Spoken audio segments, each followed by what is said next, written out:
The first such moment was probably pretty early, right? Maybe a month after we started working on something, we were like, God, this will take over the world. But of course, then that was, succeeded by an event, the next morning where like, this is the worst idea in history. Like, can't believe we're wasting our time with it, and so on. And it's pretty kind of sinusoidal, right? Yeah. Again, I think this is something that tends to get glossed over in the histories and the public narratives and so on, right? But like, from my personal vantage point, again, there were absolutely moments, many of them kind of early on, where I thought there was real potential here. I thought that we were willing to drop out of school. I thought that this could really become something, but kind of break your mother's heart. Right. For every such moment, there was a sort of counterbalancing. Yeah. Like we're two kids, and if we stand on top of each other and put a suit around both of us, we can kind of pretend to be, an adult, and like, we got to work with these banks, and like, I remember our first meeting with a bank, and I don't know if she literally had like the security button under the table, but like, I think if she had one, she would have been pushing it, and she told us in, no kind of, no uncertain terms that there was no possibility that they would work with us, right? And so, again, I guess because, subsequent to our launch, we were fortunate we've had sort of a lot of traction and so on. But kind of because of that, I really, I guess, feel this imperative to emphasize the long period of sort of, again, 2 years, it's a long time when you're in it, of working away with so many of these roadblocks and headwinds and people telling us that it couldn't work or shouldn't work was a bad idea. Mostly because I think that, for others, either here or elsewhere, who are sort of having that experience, I mean, it could mean that you can't actually do it, or the idea is a bad idea, or whatever, right? Or it might not, right? And again, certainly in Stripe's case, the fact that post hoc it turned out to work, at least so far, that still meant that we had all of that questioning and all of those challenges in the early days. What was the darkest moment? The moment where you're like, this is not going to work. Yeah, so there was a moment very early on.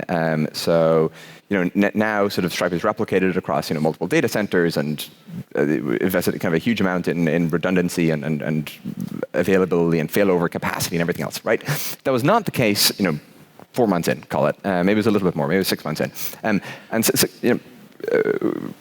6 months in, we still ourselves, of course, took it very seriously, and the fact that sort of our customers were relying upon us for their revenue was, was a big deal for us, right?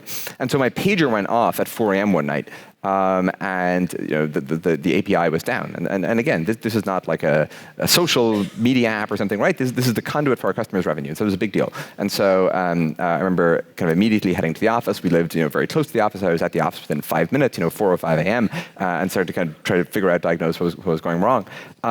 And it turned out that sort of an upstream switch at our data center had failed, and nominally they had redundancy and multiple internet connections, but it had been misconfigured, and so it was all down. And so we had multiple servers, but like the underlying uplink connection was broken, and so upshot being API was down, and we couldn't do anything about it.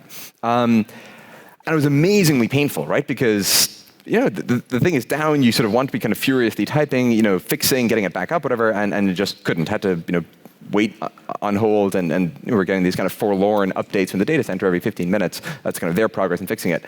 Eventually, this felt like one of the longest, 8-hour periods of my life. It was almost literally 8 hours. They sort of got a new switch and they replaced it, and the whole thing came back up.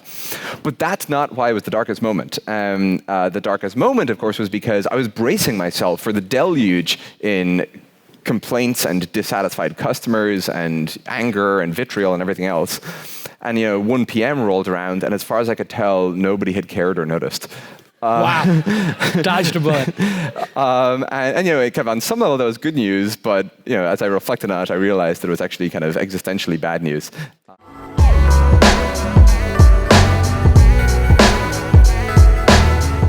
Hey everybody, I am so excited to tell you about a new partner we have here at This Week in Startups. This is an amazing one. It's called Wunder Capital with a U, WUNDER Capital. And what they are doing is they're helping you combat global climate change and make money at the same time. All right, here's how it works. They are an award-winning online investment platform that lets you invest in solar energy projects across these United States of America. And you can earn up to 8.5% annually. Do you know what your money's making right now in a savings account? Go take a look. It's not 8.5%. And this will diversify your portfolio, and it will curb pollution and combat global climate change, which if you're listening to this program, you have a very high IQ, you're a very refined individual, and you know that global climate change is a real issue. If you're listening to This Week in Startups, you're obviously not a dummy. Your investment goes directly into helping U.S. SMBs install solar panels. You know what SMBs are if you're listening to this program, small and medium-sized businesses. And those businesses will repay their loans to Wonder with a U, and you get monthly payments directed into your bank account, right? Direct deposit right in there. Best of all, Wonder Capital takes no fees for investing your money. Kind of screwing it up for me. I take 20%, 25% of what my LPs give me. I get a carry, but Wonder Capital takes no fees. They offset the CO2 emissions from almost 3 million pounds of coal burned. How amazing is that? I'm so proud that they're a sponsor of this program. They're supporting independent media, and they're going to help you make up to 8.5% a year. This is what the true fans of This Week in Startups need to do right now. Go create a free account at wondercapital.com/twist. Remember, that's with a U, WUNDER capital.com/twist, and you can do well and do good at the same time. I've heard of triple bottom line companies. This one feels like a quadruple bottom line company. Look at the U.S. small businesses here in the United States of America. We're going to make America great again. They're going to get loans for their solar. You're going to get an 8.5% return. The planet is going to get saved. And hey, Wonder is probably going to do pretty well too. Quadruple bottom line capitalism from Wonder Capital. Wondercapital.com/twist. And if you're a super fan of the show, say thank you at Wonder Capital for supporting at Jason and TWI Startups. Go ahead and do that on Twitter, and I will like it and retweet it. All right, let's get back to this amazing program.